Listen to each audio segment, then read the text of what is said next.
প্রিয় শিক্ষার্থীবৃন্দ, আসসালামু আলাইকুম ওয়া রাহমাতুল্লাহি ওয়া বারাকাতুহু। আমি মোহাম্মদ সুমন দাহা আজ তোমাদের হিসাব বিজ্ঞান প্রথম পত্র অষ্টম অধ্যায় দৃশ্যমান অদৃশ্যমান সম্পদের হিসাব রক্ষণ এই অধ্যায়ের 4 নাম্বার অঙ্ক করব।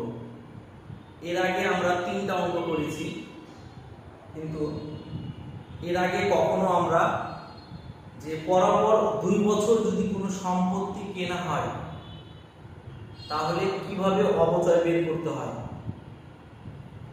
আজকে আমরা সেই অঙ্কটা করব। দেখো, বোর্ডে আমরা একটা অঙ্ক তুলেছি। রনি ট্রেডার্স 2017 সালের 1 জুলাই তারিখে 2017 সালের 1 জুলাই তারিখে 2 লক্ষ টাকা মূল্যের একটি যন্ত্র ক্রয় করে। তাহলে জুলাই মাসের 1 তারিখে একটা যন্ত্র কিনা হয়েছে। সেই যন্ত্রের দাম হচ্ছে 2 লক্ষ টাকা। 2018 সালের 1 জানুয়ারি তারিখে 4,50,000 টাকায় অতিরিক্ত একটি যন্ত্র ক্রয় করে। তার মানে 17 সালে একটা মেশিন কিনেছে, 2018 সালে একটা যন্ত্রপাতি কিনেছে। তাহলে দুইবার যন্ত্রপাতি, 17 সালে একবার কিনেছে, 18 সালে একবার কিনেছে। এবং বসানো খরচ বাবদ 10,000 টাকা ব্যয় করে। দেখো, এখানে যে বসানো খরচটা আছে সেটা কিন্তু 2018 সালে। 2017 সালে কিন্তু কোনো বসানো খরচ নাই। কি বলেছে? 2018 সালের 1 জানুয়ারি তারিখে 4,50,000 টাকায় অতিরিক্ত একটি যন্ত্রপাতি ক্রয় করে এবং বসানো খরচ বাবদ 10,000 টাকা ব্যয় করে। মেয়াদ শেষে দ্বিতীয় যন্ত্রপাতিটির প্রত্যাশিত ভগ্নাবশেষ মূল্য 20,000 টাকা। মেয়াদ শেষে দ্বিতীয় যন্ত্রপাতি, এখানে কিন্তু ভগ্নাবশেষ মূল্য প্রথম যন্ত্রপাতি বলেনি, ভগ্নাবশেষ মূল্য কার বলেছে? দ্বিতীয় যন্ত্রপাতি। উভয় যন্ত্রপাতির প্রত্যাশিত আয়ুষ্কাল এর হলো 5 বছর। মানে দুইটা যন্ত্রই আয়ুষ্কাল হলো 5 বছর, অর্থাৎ প্রথমটাও টিকবে 5 বছর, পরের মেশিনটাও টিকবে হচ্ছে 5 বছর। প্রত্যেক বছর 31শে ডিসেম্বর তারিখে সরলরৈখিক পদ্ধতিতে অবচয় ধার্য করা হয়। অবচয়টা কোন পদ্ধতিতে ধার্য করা হয়? সরলরৈখিক পদ্ধতিতে। তাহলে এখানে এসে বলেছে 2017 ও 2018 সালের অবচয়ের পরিমাণ নির্ণয় করো। খ, উভয় বছরের জন্য জাবেদা দাও, ব্যাখ্যার প্রয়োজন নাই। গ, 2018 সালের অবচয় হিসাব এবং ক্রমযোজিত হিসাব তৈরি করো। তাহলে আমরা জানলাম ক, খ, গ এর 3টা জিনিস চেয়েছি। তাহলে প্রথমে চেয়েছে 2017-18 সালের অবচয়ের পরিমাণ নির্ণয় করো। খ, উভয় বছরের জন্য জাবেদা দাখিলা দাও। কত বলেছে? খতিয়ান। এখন আমাকে 2017-18 সালের অবচয় যদি বের করতে হয়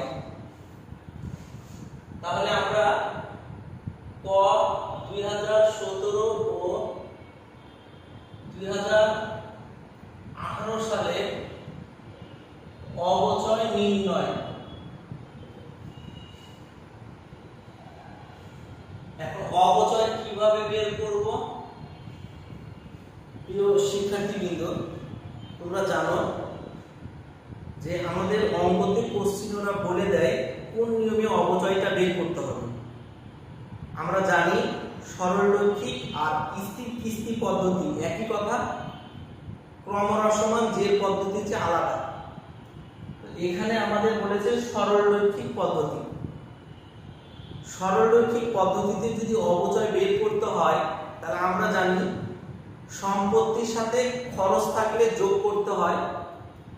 ভগ্নাবশেষ মূল্য থাকলে বিয়োগ করার আগে আর আয়ুষ্কাল দ্বারা কি করতে হয়, ভাগ করতে হয়। এখানে 2017-18 সালের অবচয় নির্ণয় করো, অর্থাৎ 2 বছরের অবচয়ের কথা বলেছি। তাহলে অবচয় 2017 সাল, তাহলে 2017 সালে একটু খেয়াল করে দেখো, আমি যন্ত্রপাতি কিনেছি কত টাকা দিয়ে, 2 লক্ষ টাকা দিয়ে। তাহলে এ হলো যন্ত্রপাতি। আমরা জানি এর সাথে খরচ যোগ করতে হয়। 2017 সালটা হলো প্রথম মেশিন, 2018 সালটা হলো দ্বিতীয় মেশিন। আমরা প্রথম থেকে শেষ পর্যন্ত করেছি, প্রথম মেশিনের কোনো খরচ পাইনি। দ্বিতীয় মেশিনের বসানো খরচ আছে 10,000 টাকা। এটা কিন্তু দ্বিতীয় মেশিনের, এটা কিন্তু প্রথম মেশিনের না। এই কারণে প্রথম মেশিনে কোনো বসানো খরচ বসবে না। এরপরে আমরা জানি এখান থেকে বাদ দিতে হয় ভগ্নাবশেষ মূল্য। তোমরা ইতিমধ্যে দেখেছো প্রথম মেশিনের কোনো ভগ্নাবশেষ মূল্য নাই। ভগ্নাবশেষ মূল্য যে লিখে দিয়েছে, মেয়াদ শেষে দ্বিতীয় যন্ত্রপাতিটি প্রত্যাশিত ভগ্নাবশেষ মূল্য 20,000 টাকা। তাহলে ভগ্নাবশেষ মূল্য কার আছে, দ্বিতীয় যন্ত্রটি, প্রথম যন্ত্রটির নাই। তাহলে এখন আমাদের কাজ, এটাকে ভাগ করতে হবে কি দ্বারা, আয়ুষ্কাল দ্বারা। এই হলো আয়ুষ্কাল। তাহলে দেখো যন্ত্রটার দাম হচ্ছে 2 লক্ষ টাকা, আর উভয় বছরের আয়ুষ্কাল হলো কত, 5 বছর। তাহলে আমরা 5 দ্বারা ভাগ করব। তাহলে 5 দ্বারা ভাগ করলে আমরা পাচ্ছি 40,000 টাকা। এই 40,000 টাকা হলো 1 বছরের। কিন্তু প্রশ্ন হচ্ছে, আমরা কি আসলে 2017 সালে 1 বছরের অবচয় ধরতে পারবো? প্রশ্নে কি লিখেছে, প্রত্যেক বছর 31শে ডিসেম্বর তারিখে। তাহলে প্রত্যেক বছর কখনের কথা বলেছে, বলেছে 31শে ডিসেম্বর। তাহলে এবার তুমি খেয়াল করো, আমরা যতগুলো এই অধ্যায়ের অঙ্ক করব সবগুলোর অঙ্ক 31শে ডিসেম্বরে অবচয় হয়। তাহলে একটু খেয়াল করো, 2017 সালে যন্ত্রটা আমি কিনেছি কবে, জুলাই মাসের কয় তারিখে, জুলাই মাসের 1 তারিখে। তাহলে জুলাই মাসের 1 তারিখে যদি আমরা কিনি, তাহলে হিসাব করো তো, July, August, September, October, November, December, কয় মাস হচ্ছে, 6 মাস। তাহলে আমাকে অবচয় বের করতে হবে 6 মাসে। তাহলে কি করতে হবে, এটাকে 12 দ্বারা ভাগ করতে হবে, আর 6 দ্বারা কি করা লাগবে, গুণ করা লাগবে। অর্থাৎ 12 দ্বারা ভাগ, 6 দ্বারা গুণ। তাহলে আমাদের আসছে 20,000 টাকা। প্রিয় শিক্ষার্থীবৃন্দ, 2017 সালে প্রথম মেশিনের অবচয় বের হয়েছে কত হাজার টাকা, 20,000 টাকা। তাহলে আমরা 2017 সালে প্রথম মেশিনের অবচয় পেলাম 20,000। 6 মাসের কেন ধরেছি তোমরা বুঝতে পেরেছো? কারণ যদি লেখা থাকতো জানুয়ারি মাসের 1 তারিখ, তাহলে আমরা জানুয়ারি থেকে ডিসেম্বর পর্যন্ত হয় 12 মাস, অর্থাৎ 1 বছর। তখন আমরা ধরবো 40,000 টাকা। আর যেহেতু আমি কিনেছি জুলাই মাসের 1 তারিখে, আর অবচয় হলো ডিসেম্বর, জুলাই মাসের 1 তারিখ থেকে ডিসেম্বর পর্যন্ত হচ্ছে 6 মাস। 6 মাসে আমাদের অবচয় হচ্ছে 20,000 টাকা। এবার অবচয় হলো এটা কত সাল, 2017 সালের, এটা 2017 সাল। এবার আমরা চলে যাব 2018 সাল, এ হলো অবচয়। এবার তাহলে অবচয় বের করতে হবে কি, প্রথম মেশিন যোগ হলো দ্বিতীয় মেশিন। কেন, 2017 সালে তুমি যে মেশিনটা কিনেছো সেটার তো অবচয় বের হয়েছে। 2018 সালে যখন তুমি যাবা, তখন তোমার প্রথম যে মেশিনটা আছে সেটার অবচয় বসবে। কারণ এখানে বলেই দিয়েছে উভয় মেশিনের অবচয় কয় বছর? 5 বছর। তার মানে 2017 সালে তুমি যে মেশিনটা কিনেছো সেটা 5 বছর, অর্থাৎ 2017, 18, 2019, 2020, 2021। দেখো এই হলো 5 বছর। প্রথম মেশিনটা অবচয় হচ্ছে কত বছর বলেছে? 5 বছর। তাহলে এখন আমার প্রশ্ন হচ্ছে তাহলে প্রথম বছর আর দ্বিতীয় বছর 2017 আর 2018 সাল বের করতে বলেছে। তার মানে 19, 20, 21 এগুলো বের করতে মানা করেছে, তাই আমরা ওটা করব না। তাহলে 2017 পরে 2018, তাহলে 2017 পরে 2018 তে আমি যাচ্ছি। তাহলে প্রথম মেশিনের অবচয়, এই প্রথম মেশিনের অবচয়টা আমাদের এখানে বসবে 40,000। তোমরা বলবা 40,000 কেন বসবে? একটু বুঝো। 40,000 এখানে বসার কারণ হলো, খেয়াল করো, এখানে আমি অবচয় ধরেছিলাম 6 মাসে। জুলাই মাসের 1 তারিখ থেকে 31শে ডিসেম্বর হচ্ছে 6 মাস। আচ্ছা বলো তো, ডিসেম্বর যখন শেষ, ডিসেম্বরের পরের মাসের নাম কি? তাহলে ডিসেম্বরের পরের মাস হচ্ছে কি? জানুয়ারি। অর্থাৎ 2017 সাল ডিসেম্বর শেষ, যখনই জানুয়ারি পড়ছে সাথে সাথে নতুন বছর পড়ছে, অর্থাৎ 2018 সাল। তাহলে 2018 সালে আমাদের 2018 সাল, এই 2018 সালে আমাদের পড়ছে জানুয়ারি। তাহলে বলো তো আমার অবচয় তো ডিসেম্বরে। তাহলে জানুয়ারি থেকে ডিসেম্বর পর্যন্ত তাহলে কি 1 বছর হচ্ছে না? এখানে জুলাই মাসের 1 তারিখ থেকে ডিসেম্বর পর্যন্ত হচ্ছে 6 মাস। 6 মাস হলো 20,000। তো ডিসেম্বরের পরের মাসের নাম হলো জানুয়ারি। তাহলে জানুয়ারি থেকে ডিসেম্বর পর্যন্ত হচ্ছে 12 মাস। তাহলে 6 মাসে যদি 20,000 হয়, তাহলে 12 মাসে হবে আমাদের কত? 40,000। অর্থাৎ 1 বছরে এই যে হলো 40,000। এটা হলো প্রথম মেশিনের অবচয়। এবার আমরা দ্বিতীয় মেশিন দেখো। দ্বিতীয় মেশিনটা তুমি কিনেছো, ওখানে খরচ আছে, নাম কি? যন্ত্রপাতি যোগ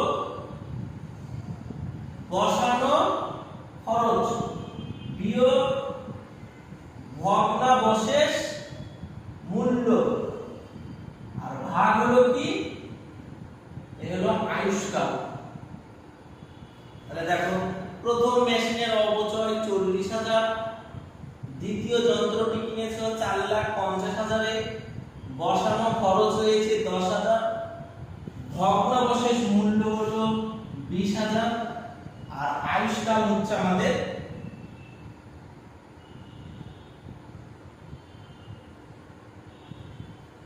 আয়ুষ্কাল হচ্ছে 5। তাহলে প্রথমটা 40,000 থেকে গেল, এটার সাথে এটা যোগ করলে 4,60,000, 60 থেকে 20 বাদ দিলে 4,40,000, ভাগ হলো 5। তাহলে প্রথমটার হলো 40,000, আর দ্বিতীয় মেশিনের হচ্ছে এটার সাথে এটা ভাগ করলে আমাদের আসবে 88,000। দুইটাকে যদি আমরা যোগ করি তাহলে 1,28,000। তোমরা এখন ভাববা এই 40,000 টাকা হলো প্রথম মেশিন, আর দ্বিতীয় মেশিনের যন্ত্রটা হচ্ছে কত? 88,000। 4,40,000 কে 5 দ্বারা ভাগ করলে যেটা বের হয় সেটা হয় 1 বছরের। 2018 সালে দ্বিতীয় মেশিনের 1 বছরের অবচয় কেন ধরব? তাহলে খেয়াল করো, 2018 সালের 1 জানুয়ারি তারিখে, তাহলে এই হলো 1 জানুয়ারি, আর আমার অবচয় হবে কি? 31শে ডিসেম্বর। তাহলে জানুয়ারি থেকে ডিসেম্বর কয় মাস হচ্ছে? তাহলে 12 মাস। তাহলে 12 মাসে আমার অবচয় হবে কত হাজার টাকা? 1 বছর। অর্থাৎ 1 বছরে আসছে 88,000। ওই বলেছে 2018 সালের অবচয়, ওই কিন্তু বলেনি যে প্রথম মেশিনের অবচয় না দ্বিতীয় মেশিনের অবচয়। প্রশ্ন করেছে 2018 সাল। তাহলে 2018 সালে কিন্তু আমার দুইটাই আছে, অর্থাৎ প্রথম মেশিনও আছে, দ্বিতীয় মেশিনও আছে। অর্থাৎ আমাদের অবচয় হচ্ছে দুইটা মিলে 1,28,000 টাকা। এটা হলো 2018 সালে হচ্ছে অবচয় 1,28,000। 2017-18 সাল, আচ্ছা তোমরা ধরে নাও যদি ওরা বলতো 2017, 18 ও 2019 সাল 3 বছরের অবচয় বের করো, তাহলে বলো তো আমরা এভাবে বের করতাম না? 2019 সাল লিখতাম না? অবচয় প্রথম মেশিন আর হলো দ্বিতীয় মেশিন। তাহলে প্রথম মেশিনের অবচয় কত? 40,000। আর দ্বিতীয় মেশিন কত অবচয় কত? 88,000। তাহলে দুইটা মিলে কত হলো? 1,28,000। তো তোমরা বলবা 2019 সালে কিসের জন্য আপনি এক বছরে ধরলেন? আরে ভাই, এখানে তো অবচয় হয়েছে ডিসেম্বর। ডিসেম্বর মানে 2018 সাল শেষ। ডিসেম্বরের পরের মাসের নাম হচ্ছে জানুয়ারি। তাহলে আমরা তো জানি অবচয় হবে সবসময় ডিসেম্বর। তাহলে জানুয়ারি থেকে ডিসেম্বর, তাহলে জানুয়ারি থেকে ডিসেম্বর আমাদের কয় মাস হচ্ছে? 12 মাস, অর্থাৎ এক বছর। তাহলে প্রথম মেশিনে এক বছরের অবচয় 40,000, দ্বিতীয় মেশিনের এক বছর হচ্ছে 88,000।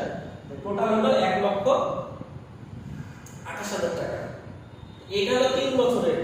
এখন তুমি যত বছরেরই করো না কেন, প্রত্যেক বছরে আমার অবচয় হবে এই 1,28,000 টাকা। কিন্তু আমাকে যদি প্রশ্ন করে যে 2019 সালে প্রথম মেশিনের অবচয় কত, তখন বলবো 40,000। যদি বলে 2019 সালে দ্বিতীয় মেশিনের অবচয় কত, তখন বলবো 88,000। আর যখন বলছি 2019 সালের অবচয় কত, তখন বলতে হবে 1,28,000। অর্থাৎ প্রথম এবং দ্বিতীয় দুইটা মিলে। তোমরা একটু খেয়াল করো, ওরা কিন্তু আমাদেরকে 2019 সালের কথা বলেনি, ওরা আমাকে বলেছে 2018 সালের অবচয়। 2018 সালে প্রথম মেশিন এবং দ্বিতীয় মেশিন, প্রথম মেশিনের হলো 40 আর দ্বিতীয় মেশিনের হলো 88, এটা হলো 1,28,000 টাকা। তাহলে আমরা ক অবচয় পেলাম 2017 সালে কত টাকা? 20,000 টাকা। আর 2018 সাল পেলাম 1,28,000 টাকা। আসলে এটা কেন লিখলাম আমি? কারণ আমি এটা এখন মিটিয়ে দিব, মানে এখন আমার জায়গা তো কম, এখন আমাকে অবচয় করতে হবে। এখানে অবচয়টা মনে রাখার জন্য আমি একটু লিখে রাখলাম, এটা তোমাদের লেখার প্রয়োজন নাই। আশা করছি প্রিয় শিক্ষার্থী তোমরা বুঝতে পেরেছো যে যখন দুইটা বছর পরপর দেওয়া থাকবে আর অবচয় যদি বের করতে বলে, তাহলে প্রথম বছরের অবচয়টা দ্বিতীয় বছরে কিন্তু থাকবে। দ্বিতীয় বছরে যখন তুমি নতুন ভাবে কোনো মেশিন কিনবা, তখন সেটারও অবচয় তোমাকে বের করতে হবে। প্রথমটা এবং দ্বিতীয়টা দুইটাকে একসাথে যোগ করে বসাতে হবে। এবার আমরা চলে যাব খ। খতে দেখো ওরা আমাদেরকে জাবেদা করতে বলেছে উভয় বছরে। তাহলে কয়ের কাজ শেষ। খ উভয় বছরের জাবেদা দাখিলা দাও। তাহলে ক উভয়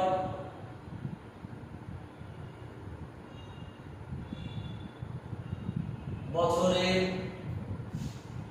জাবেদা দেওয়া হলো, ব্যাখ্যার প্রয়োজন নাই। তা আমরা জানি জাবেদার ঘর কয়টি?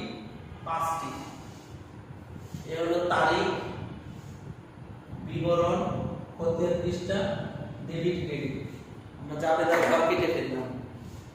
তাহলে এ হলো তারিখ, বিবরণ, খতিয়ান পৃষ্ঠা, ডেবিট, এর হচ্ছে ক্রেডিট।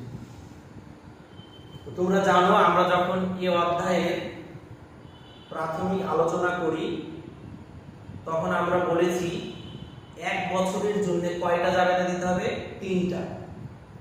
প্রথম জাবেদা বলেছিলাম মেশিন হিসাব ডেবিট, নগদান হিসাব ক্রেডিট। তারপরে বলেছি অবচয় হিসাব ডেবিট, পুঞ্জীভূত অবচয় হিসাব ক্রেডিট। আয় বিবরণ ডেবিট, অবচয় হিসাব হচ্ছে ক্রেডিট। আমরা এক বছরে 3টা। তাহলে প্রথম একটা এখানে মেশিন তো না, আমরা যন্ত্রপাতি কিনেছি,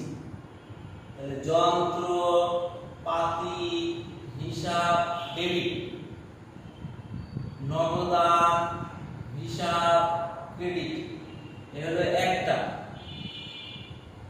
অবচয় হিসাব ডেবিট,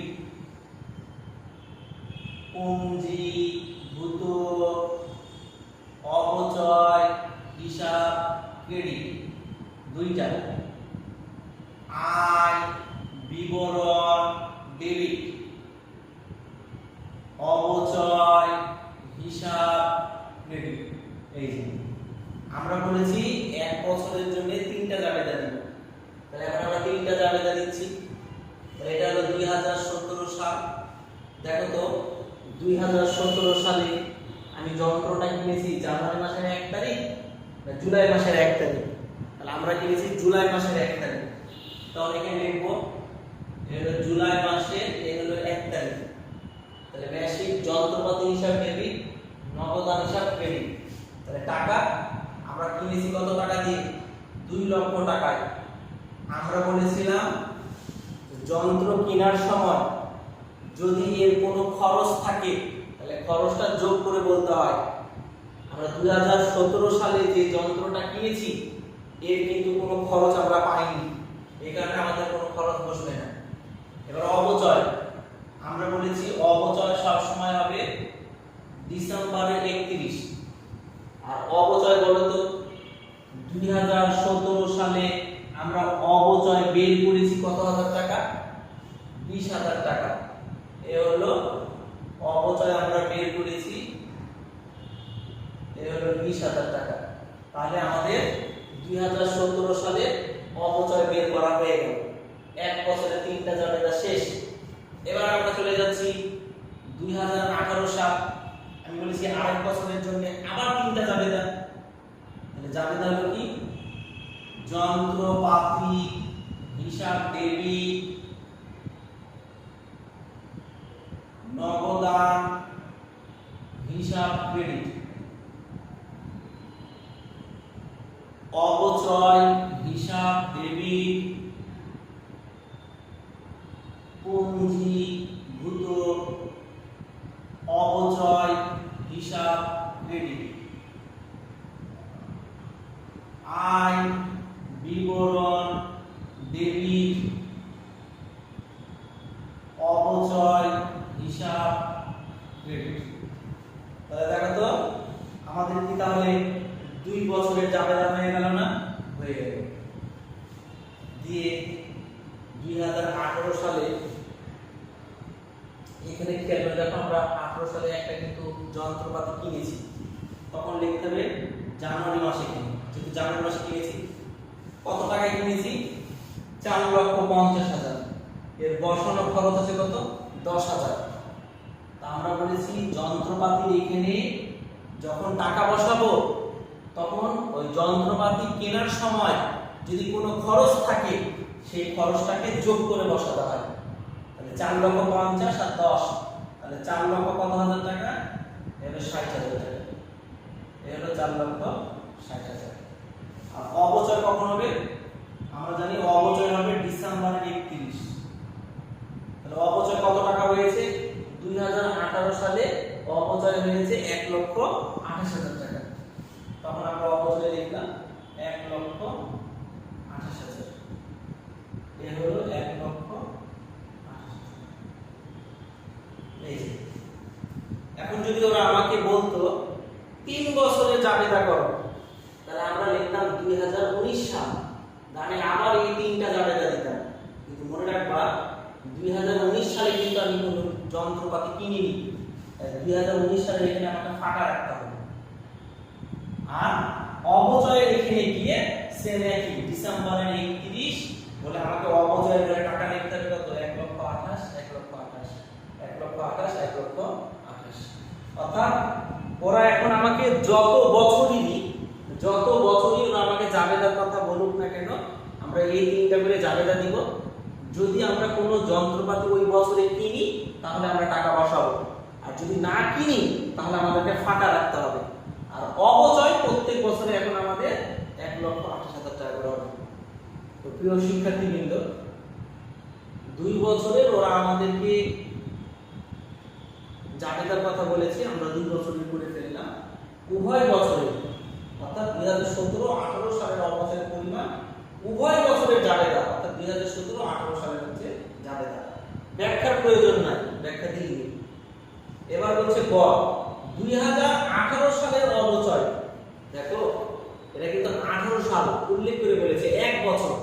ওরা যদি বলতো 2017-18 অথবা যদি বলতো উভয় বছর, তাহলে কিন্তু 2 বছরই হতো। ওরা শুধু বলেছে 2018 সালের অবচয় হিসাব এবং ক্রমযোজিত হিসাব তৈরি করো। অর্থাৎ ওরা বলেছে 2018 সালের অবচয় আর ক্রমযোজিত হিসাব তৈরি করো। অর্থাৎ তোমাকে অবচয়ের খতিয়ান আর ক্রমযোজিত কাকে বলে? পুঞ্জীভূত অবচয়ের আরেকটি নামই হলো ক্রমযোজিত। পুঞ্জীভূত অবচয়কে অবচয় সঞ্চিতি বলে ডাকা হয়, ক্রমযোজিত বলে ডাকা হয়। তোমাদের কাছে যেটা সুবিধা মনে হয় সেটাই ডাকবা, কিন্তু মনে রাখবা ক্রমযোজিত মানে হলো পুঞ্জীভূত অবচয়। এখন আমরা খতিয়ান করতে যাব। এখন আমরা খতিয়ানের ঘরটা কেটে ফেলি।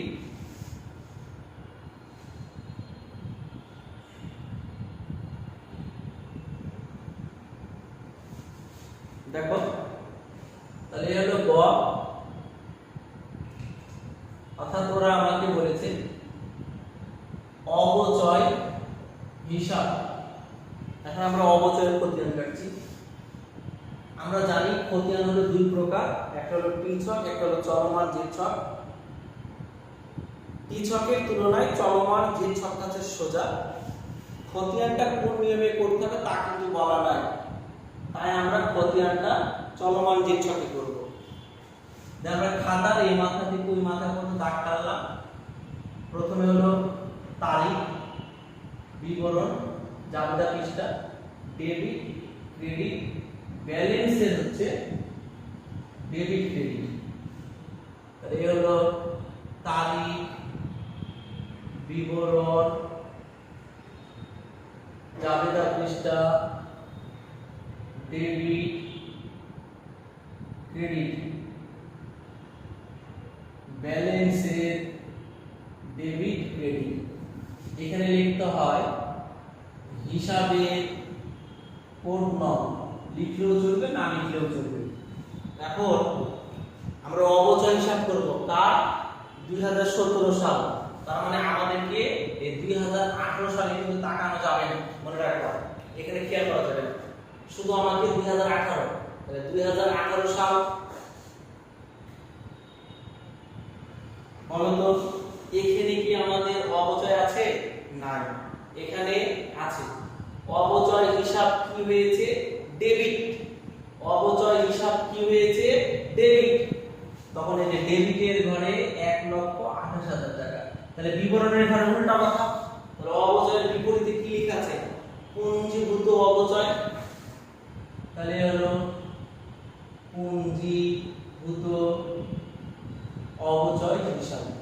আর এখানে লিখতে হবে ডিসেম্বরে 31। আমাদের কিন্তু এই এখানকার অবচয়টা হয়ে গেল। এবার খেয়াল করো তো, দেখো তো এখানে কি অবচয় আছে? অবচয় আছে। অবচয় হিসাব কি হয়ে আছে? ক্রেডিট। তো ক্রেডিটের ঘরে গিয়ে বসালাম 1,28,000। তাহলে এখানে উল্টা কথা। তাহলে অবচয়ের বিপরীতে কি আছে? আয় বিবরণ। তখন এখানে লিখবো আমরা আয় বিবরণ। তাহলে এর হলো ডিসেম্বরে 31। দেখো তো এখানে কি কোথাও অবচয় আছে? অবচয় আমাদের নাই। কিন্তু আমরা জানি খতিয়ান করলে যদি খতিয়ানের টাকাটাকে ব্যালেন্সের ঘরে না পাঠানো হয় তাহলে কিন্তু আমাদের অঙ্ক হয় না। তো ব্যালেন্সের ঘরে যে আমরা পাঠাতে যাব, তো টাকাটা দেখছি কোথায় আছে? ডেবিটে। এখানে কি কোথাও আছে? দেখছি এখানে নাই। তাহলে আমাকে ডেবিটের টাকাটা ডেবিটের ঘরে পাঠাতে হবে। এবার পরে 1,28,000 এই টাকাটাকে যখন আমরা ক্রেডিটের ঘরে পাঠাতে যাচ্ছি, তখন আমি দেখছি ডেবিটে একজন ব্যক্তি বসে আছে। তাহলে এর সাথে এইটা আমাকে কি করতে হবে? যোগ বিয়োগ করতে হবে। তা আমরা বলেছি ডেবিট মানে যোগ, ক্রেডিট মানে হলো বিয়োগ।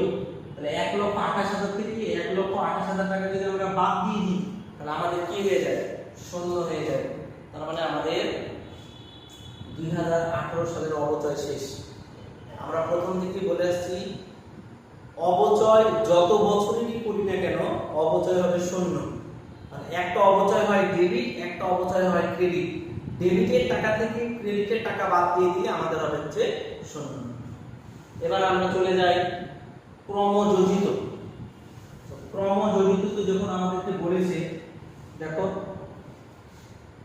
এই হলো ক্রমযোজিত হিসাব, অর্থাৎ এর মানে হচ্ছে কি পুঞ্জীবিত অবচয়। তাহলে তারিখ, বিবরণ, জাবেদা পৃষ্ঠা, ডেবিট ক্রেডিট, ব্যালেন্সের হলো হচ্ছে ডেবিট ক্রেডিট। তারিখ, বিবরণ, জাবেদা পৃষ্ঠা, ডেবিট ক্রেডিট, ব্যালেন্সের ডেবিট ক্রেডিট, হিসাবের কোড নম্বর। তাহলে এখন আমরা ক্রমযোজিত করব। তাহলে এখন লিখলাম 2018 সাল। এখন আমি তোমাদেরকে বলেছি ক্রমযোজিত মানে হলো পুঞ্জীবিত অবচয়, মানে হলো অবচয় সঞ্চিত। তাহলে 2018 দেখো এখানে কিন্তু না, অর্থাৎ এখানে আছে পুঞ্জীবিত অবচয় মানে হলো ক্রমযোজিত। তাহলে ডিসেম্বরের 31 এ হলো পুঞ্জীবিত অবচয় হিসাব হলো ক্রেডিট। এই যে ক্রেডিটের ঘরে 1,28,000 টাকা। তাহলে এখানে উল্টা কথা লিখতে হবে। তাহলে উল্টা কথা কি আছে এখানে? অবচয়। তাহলে এই হলো অবচয় হিসাব। এবার বলো তো এখানে কি পুঞ্জীবিত অবচয় আছে? নাই। তার মানে আমাদের 2018 সালে পুঞ্জীবিত অবচয় শেষ। তো তোমরা জানো আমাদের এই টাকাগুলোকে ব্যালেন্সের ঘরে পাঠাতে হবে। ব্যালেন্সের ঘর কখনো ফাঁকা রাখা যায় না। ব্যালেন্সের ঘরে টাকা বসানো মানে যোগ বিয়োগ করতে হবে। যোগ বিয়োগ যদি করতে যাই, দেখেন তো এখানে কি আগে থেকে কোনো টাকা আছে? নাই। তাহলে আমাদের কাজ কি? যেহেতু টাকাটা ক্রেডিট দিকে আছে, আমাদেরকে 1,28,000 টাকা ক্রেডিটের ঘরে বসাতে হবে। যদি আমার টাকাটা ডেবিটের ঘরে থাকতো তাহলে আমি বসাতাম ডেবিটের ঘরে। কিন্তু আমরা জানি অবচয় বছরে দুটো হয়, একটা হয় ডেবিট, একটা হয় ক্রেডিট। ডেবিটের টাকা থেকে ক্রেডিটের টাকা বাদ দিলে হবে জিরো। পুঞ্জীবিত অবচয় মানে অবচয় সঞ্চিতি অর্থাৎ ক্রমযোজিত, এক বছরে একটাই হবে এবং ক্রমযোজিতটা হয় সবসময় ক্রেডিট দিকে। তখন এই ক্রেডিটের ঘরে গিয়ে বসালাম। এখন যদি আমার আরো এক বছর বলতো তাহলে কিন্তু টাকাটা ক্রেডিটের ঘরে বসতো। এই ক্রেডিটের সাথে ক্রেডিটকে যোগ করে আমি বসাতাম। কিন্তু যেহেতু ওরা আমাকে এক বছরের কথা বলেছে, আমাদের কাজ শেষ। এ হলো আমাদের ক, খ আর হচ্ছে গ। তো তোমরা যারা আমার এই অধ্যায়ের প্রাথমিক আলোচনাটা শুনোনি তারা অবশ্যই প্রাথমিক আলোচনাটা শুনবা। তাহলে অবশ্যই ইনশাআল্লাহ আশা করি তোমরা প্রথমে প্রাথমিক আলোচনা, তারপর হচ্ছে 1, 2, 3 নাম্বার অঙ্ক, আজকে দিয়ে হলো 4 নাম্বার অঙ্ক। তো এরপরে নেক্সট ক্লাসে আমরা ক্রমহ্রাসমান যে পদ্ধতি নিয়ে অঙ্ক করবো ইনশাআল্লাহ। তো তোমরা যে অঙ্কগুলো করলাম আশা করি ইনশাআল্লাহ সরলরৈখিক পদ্ধতি তোমরা অঙ্ক শিখতে পেরেছো। যে পরপর যদি 2 বছরের যদি কোনো সম্পদ থেকে থাকে তাহলে 2 বছরের অবচয়টা কিভাবে বের করতে হবে তোমরা আশা করি সেটাও শিখতে পেরেছো। তো তোমরা এখন যেহেতু অঙ্কগুলো শিখলা, তোমাদের কাছে যদি বোর্ড বই, কোনো টেস্ট পেপার, কোনো সাজেশন, কোনো গাইড যদি থেকে থাকে সেখানে দেখবা বিগত সালে এই অধ্যায় থেকে অনেকগুলো অঙ্ক আসছে। এই সরলরৈখিক এবং স্থির কিস্তি পদ্ধতিতে যতগুলো অঙ্ক আসছে তোমরা সব অঙ্কগুলো এখন চেষ্টা করবা। আমি বিশ্বাস করি ইনশাআল্লাহ তোমরা অঙ্ক করতে পারবা। আর যদি তোমরা কোনো অঙ্কতে কোনো সমস্যা থেকে থাকে তাহলে আমাকে অবশ্যই কমেন্ট করে জানাবা। ইনশাআল্লাহ আমি তোমাদেরকে সমাধান করে দেওয়ার চেষ্টা করব। তো প্রিয় শিক্ষার্থীবৃন্দ, আজ এই পর্যন্তই। তোমরা সবাই ভালো থেকো। আসসালামু আলাইকুম ওয়া রাহমাতুল্লাহি ওয়া বারাকাতুহু।